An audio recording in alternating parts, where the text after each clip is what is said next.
Hey everyone, and welcome back to another episode of Camerumours, the series where I spread the latest industry rumours. Let's go.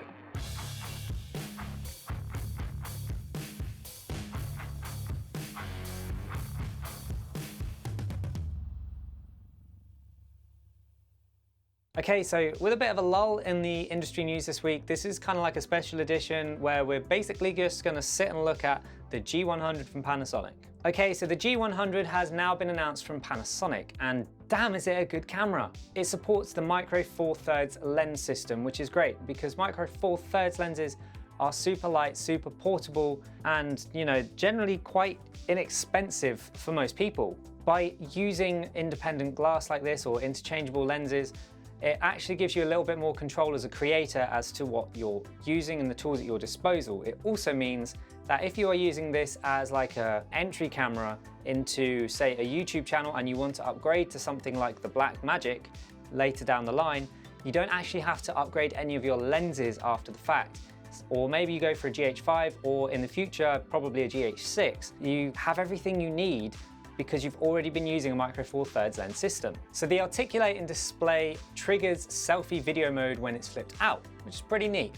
I'm extremely glad that they've actually gone with a flip out, rotating, articulating display on this camera rather than sticking with something like a flip up camera that you find on a lot of smaller body cameras from someone like Sony. Yes, the ZV-1 does also have a flip out rotating display, which is great from Sony, but we're talking about the G100 here, and the GH5 already had that functionality, so it's good to see that they've kept up with that. A really cool feature of this camera is the ability to change aspect ratios inside the camera itself, reducing the need for any post-processing when it comes to reframing. For me, this would be great because I don't use Instagram stories as much as I'd like to, purely because the way in which you would get footage off the M50 is a bit of a faff and I don't really like doing it.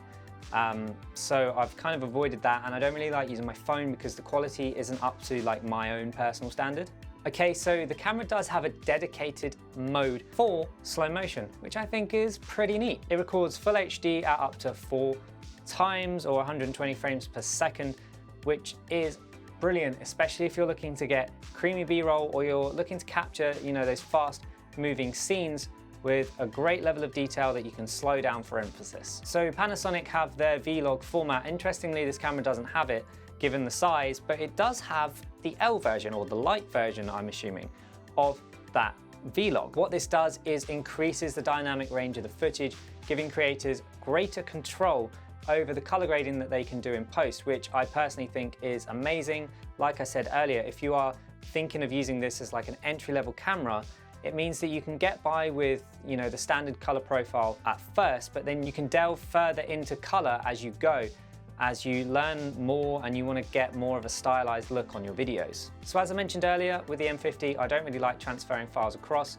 The G100 does have 2.4 GHz wireless connection with phones, which will allow you to remote shoot and transfer files. I'm hoping it's nothing like the one that I have for my M50 because the actual quality of it isn't that great. Like, it's buggy, it's slow. So I just hope that the Panasonic one is slightly better because it really just puts me straight off using that at all. So all in all, this sounds like a fantastic camera.